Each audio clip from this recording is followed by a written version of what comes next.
नमस्कार दोस्तों, GPS online classes में आप सभी का स्वागत। हम पढ़ रहे हैं आव्यूह। आरबीएससी बोर्ड का थर्ड टॉपिक है आव्यूह, जिसके कुछ टॉपिक है जो पिछले वीडियो में डाल दिए गए हैं और कुछ है जिनको बता रहे हैं। तो हम पढ़ रहे थे आव्यूह के प्रकार। आव्यूह के कुछ प्रकार जो पिछले वीडियो में बता दिए थे। नेक्स्ट प्रकार मैं आपको लिख देता हूं, त्रिभुजाकार आव्यूह।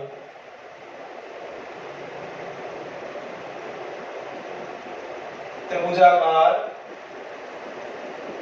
आव्यूह। त्रिभुजाकार आव्यूह दो प्रकार के होते हैं, ऊपरी त्रिभुजाकार आव्यूह और निम्न त्रिभुजाकार आव्यूह। तो इसको भी लिख देता हूं मैं। इसका पहला प्रकार है ऊपरी त्रिभुजाकार आव्यूह और दूसरा है निम्न त्रिभुजाकार आव्यूह। ठीक है, तो हम सबसे पहले पढ़ेंगे ऊपरी त्रिभुजाकार आव्यूह। इसको मिटा देता हूं, इसे लिख देता हूं। ऊपरी त्रिभुजाकार आव्यूह, इसकी परिभाषा है वह वर्ग आव्यूह जिसके मुख्य विकर्ण के नीचे के सभी अवयव शून्य हो, ऊपरी त्रिभुजाकार आव्यूह कहलाता है। परिभाषा लिखेंगे, वह वर्ग आव्यूह जिसके मुख्य विकर्ण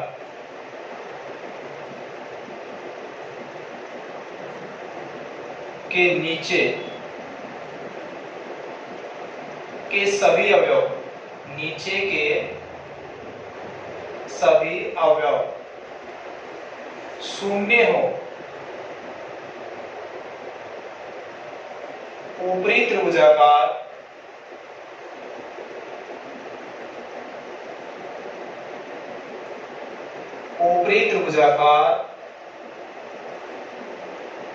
आव्यूह कहलाता है। एग्जाम्पल लिखेंगे। अच्छा, त्रिभुजाकार आव्यूह में सबसे पहले वर्ग आव्यूह होना जरूरी है, नहीं पंक्ति और स्तंभों की संख्या समान 5 6 0 7। हम देख रहे हैं मुख्य विकर्ण के नीचे के सभी अवयव क्या है मेरे पास? शून्य। इसी प्रकार 3 2 5 0 1 6 0 0 8। मुख्य विकर्ण के नीचे के सभी अवयव क्या है? शून्य। इसका क्रम होगा 2 into 2 और इसका क्रम होगा 3 into 3। ये हो गया हमारा ऊपरी त्रिभुजाकार आव्यूह। नेक्स्ट है इसका सेकेंड टाइप,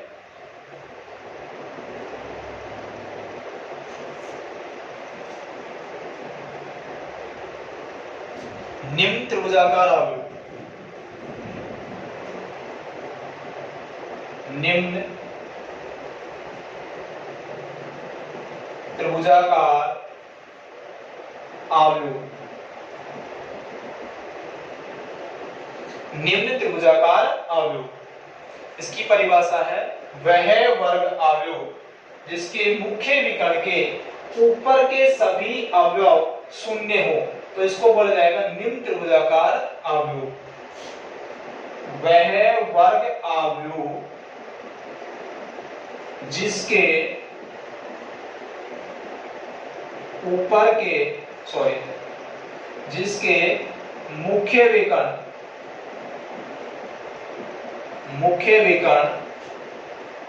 के ऊपर के सभी अवयव, वह वर्ग आव्यूह जिसके मुख्य विकर्ण के ऊपर के सभी अवयव शून्य हो, निम्न त्रिभुजाकार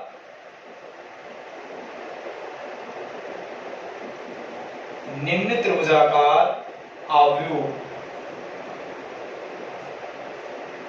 कहलाता है।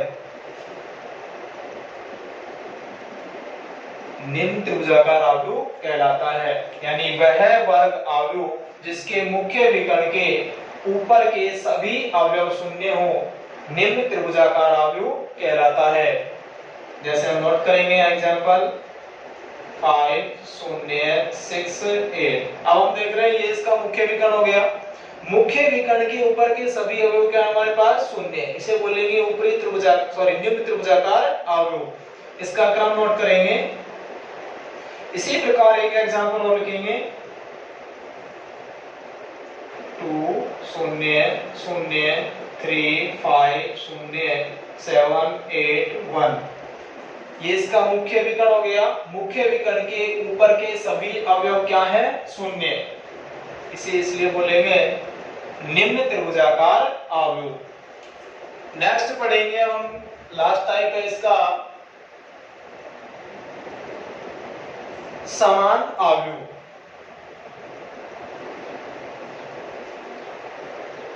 समान अवयव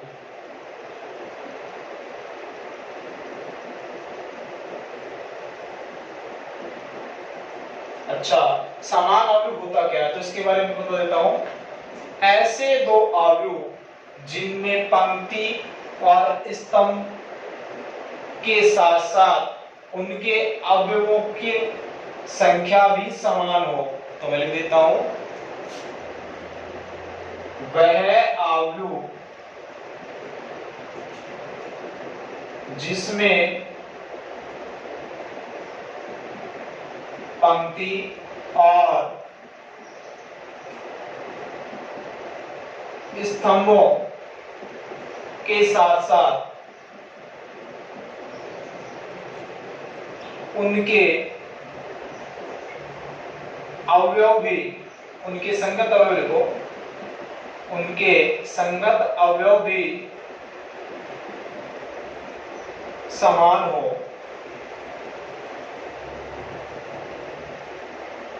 समान अवयव कहलाता है। ठीक है, एग्जांपल लिख देता हूं। कोई अवयव ए है, इसका क्रम लिख दिया 2 3 5 7। दूसरा अवयव मैंने बी लिख दिया है तो इसका क्रम भी क्या है 2 3 5 7। यहां हम देख रहे हैं इनके 2 गुणा 2 क्रम का अवयव है। इसी प्रकार ये भी 2 गुणा 2 क्रम का अवयव है। इसके पहले अवयव को बोला जाएगा, जैसे मैं लिख देता हूं पहली पंक्ति पहला स्तंभ, इसको बोला जाएगा पहली पंक्ति दूसरा स्तंभ। दूसरी पंक्ति पहला स्तंभ, इसको बोला जाएगा दूसरी पंक्ति दूसरा स्तंभ। इसी प्रकार इसको बोलेंगे पहली पंक्ति, इसको बी से रिप्रेजेंट कर रहे हैं, पहली पंक्ति पहला स्तंभ, पहली पंक्ति दूसरा स्तंभ, दूसरी पंक्ति पहला स्तंभ और दूसरी पंक्ति दूसरा स्तंभ। जो ये संख्या लिखी गई है, ये पहली जो राशि है तो पंक्तियों की संख्या है और जो बाद वाली राशि है इसको बोला जाएगा स्तंभों की संख्या, नहीं AIJ के रूप में। तो हम देख रहे हैं A11 का मान है जो B11 के बराबर है। देख लो ये 2 और इसका मान भी 2, ये 3 इसका मान भी 3, ये 5 ये 5, ये 7 ये 7। इस प्रकार इसको बोला जाएगा समान अवयव। नेक्स्ट पढ़ेंगे अब हम अवयव के गुणधर्म। अवयव की विभिन्न प्रॉपर्टीज होती हैं।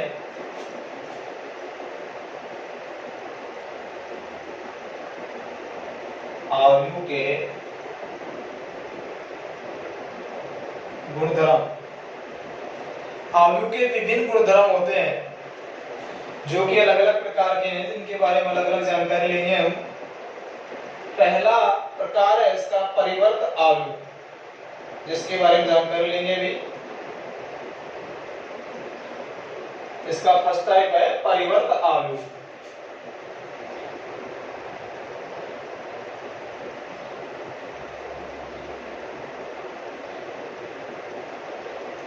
अच्छा, परिवर्त अवयव होता क्या है इसके बारे में लेते हैं।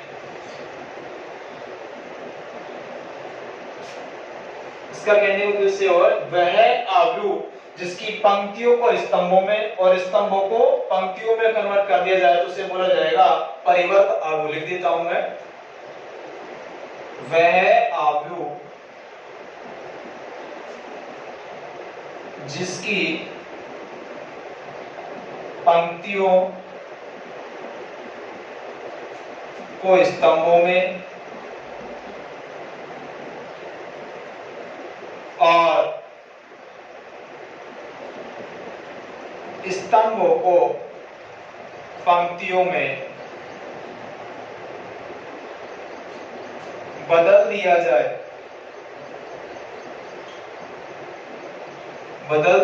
जाए तो उसे परिवर्त आव्यूह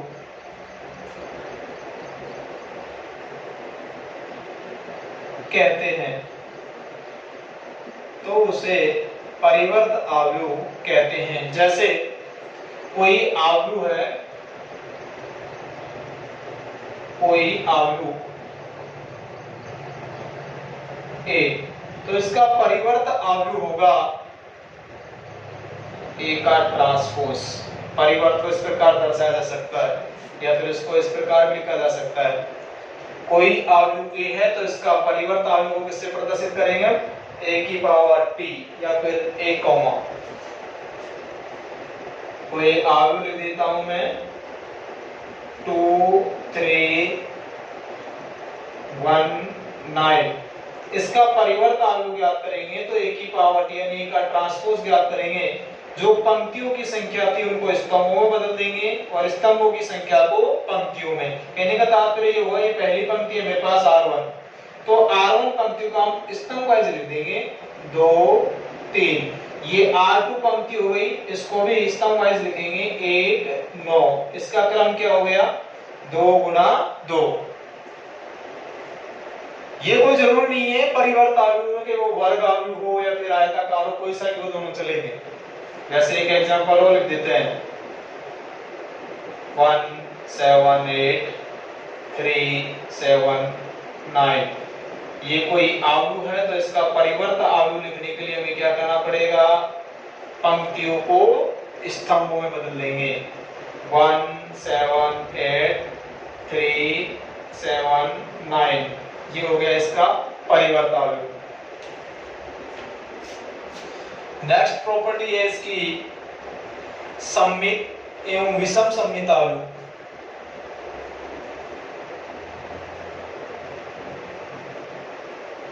सममित एवं विषम सममित आव्यूह दूसरा प्रकार है इसका सममित एवं विषम सममित आव्यूह।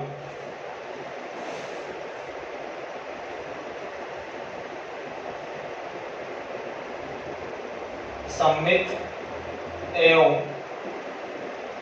विषम सममित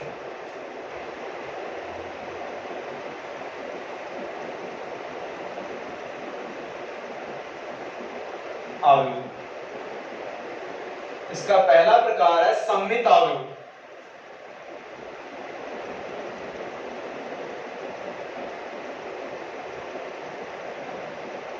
अच्छा, सममित आव्यूह क्या होता है इसके बारे में जान कर लेते हैं थोड़ा।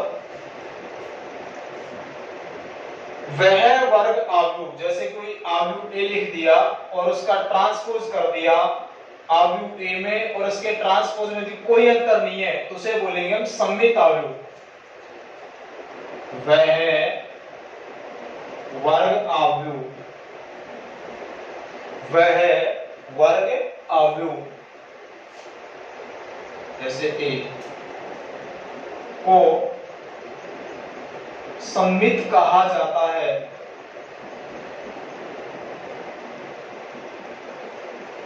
यदि इनमें कंडीशन फॉलो होगी तो।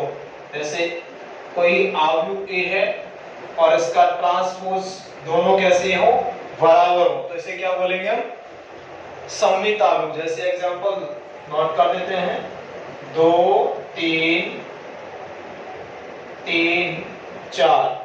अच्छा, ये कोई आव्यूह है तो इसका ट्रांसपोज ज्ञात करो ए की पावर टी। पहली पंक्ति को स्तंभ में नोट कर दो अच्छा, इन दोनों में कोई अंतर है क्या? नहीं है, तो इसलिए हम क्या कहेंगे इसे? सममित अवयव। एक एग्जांपल और लिख दो।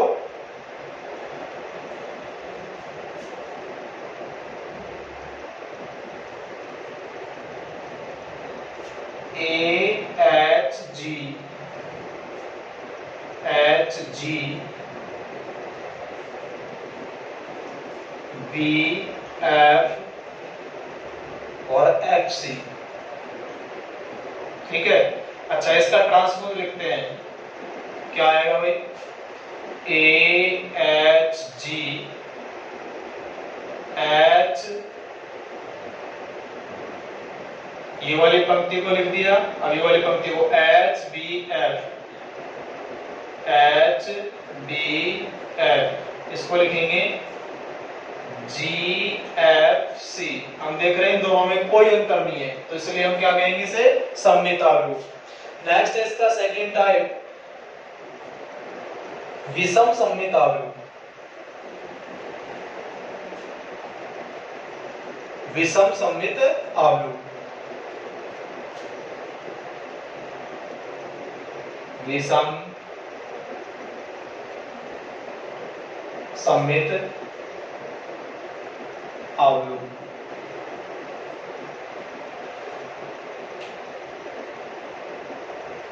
विषम सममित अवयव के लिए क्या जरूरी है, इसके लिए बता देते हैं। यदि कोई अवयव A है और इसका परिवर्त अवयव A की पावर T है, तो उसका धनात्मक और ऋणात्मक अंतर होता है उसकी वजह। जैसे अवयव A है वो धनात्मक में है, तो A की पावर T किसमें मिलना चाहिए? ऋणात्मक में। इसका ऋणात्मक मान उसके धनात्मक मान के बराबर होएगा, तो उसे बोल देंगे हम विषम सममित अवयव। लेकिन याद रखना, इसका एक स्पेशल नोट है, विषम सममित अवयव के मुख्य विकर्ण के सभी अवयव शून्य होते हैं। इसका विशेष ध्यान रखना, लिख देता हूं मैं। वह वर्ग अवयव A विषम सममित कहलाता है। विषम सममित कहलाता है यदि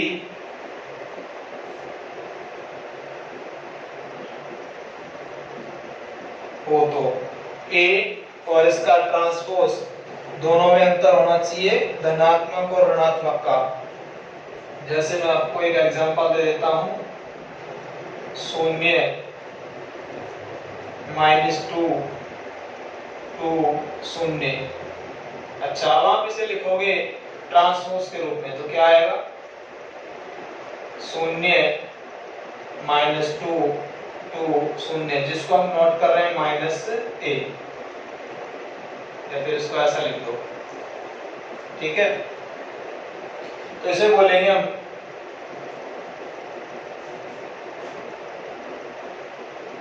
विषम सममित अवयव। अच्छा, एक नोट लिखवाया था, लिखाएंगे अब हम। इसका मुख्य विकर्ण, इसके प्रत्येक अवयव क्या है? शून्य। तो आप एक नोट डाल के लिखेंगे यहाँ पर, विषम सममित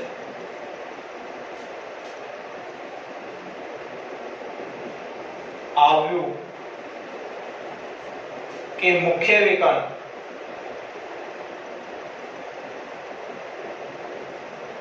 के सभी अवयव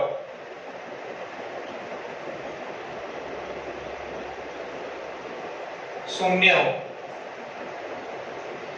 विषम सममित अवयव के मुख्य विकर्ण के सभी अवयव शून्य होते हैं, ऐसा लिख दो। ठीक है, ये नोट जरूर याद रखें। नेक्स्ट है इसके बाद कुछ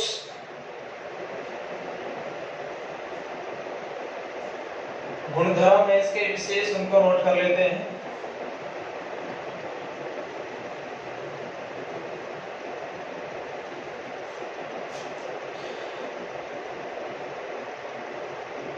यहाँ लिख दो, नोट डाल के,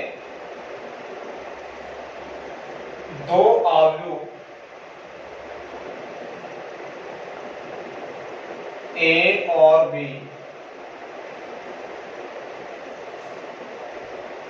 योग व गुणन के लिए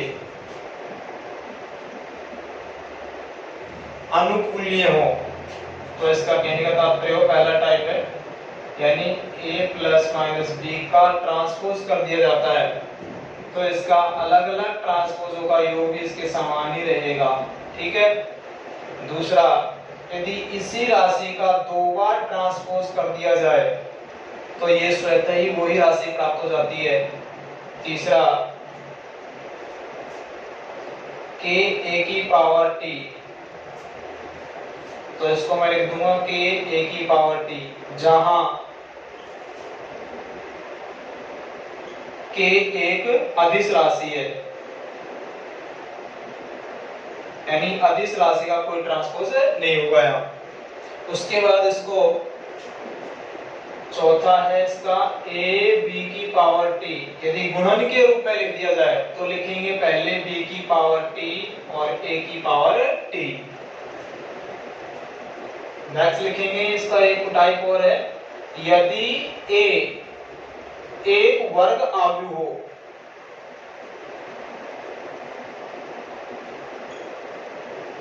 तो पहला टॉपिक है इसका a प्लस a की पावर t सममित आव्यूह होगा, और दूसरा a प्लस माइनस a की पावर t विषम सममित होगा, विषम सममित आव्यूह होगा। नेक्स्ट है इसका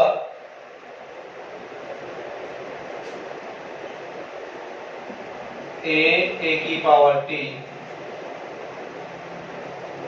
तथा a की पावर t a